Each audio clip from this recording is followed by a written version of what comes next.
Welcome to Tenor Tech, where I solve the problems you didn't even know you had. You start by making sure Chrome is up to date and you are signed into your Google profile. This preserves settings and syncs wallpapers. Once done, open a new tab and look to the bottom right corner for the Customize icon. Click that to expose wallpaper options immediately. If the icon is missing, press Ctrl+Shift+N to open an incognito tab briefly to check UI differences, then return to a normal tab to continue. Next, pick a wallpaper source, built-in categories, or upload from device if you prefer your own image. Click a category, preview thumbnails, and select one to apply instantly. This gives you a feel for scale and color. If uploading, browse to a JPG or PNG and confirm.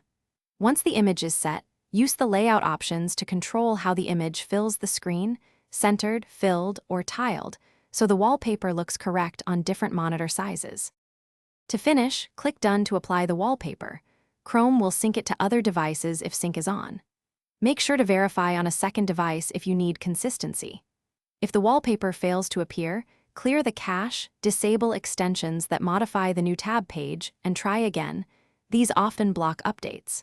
For persistent issues, reset to default from the Customize menu or sign out and sign back into your Google profile to force sync reconciliation. Thanks for watching. Subscribe to keep your life in tune.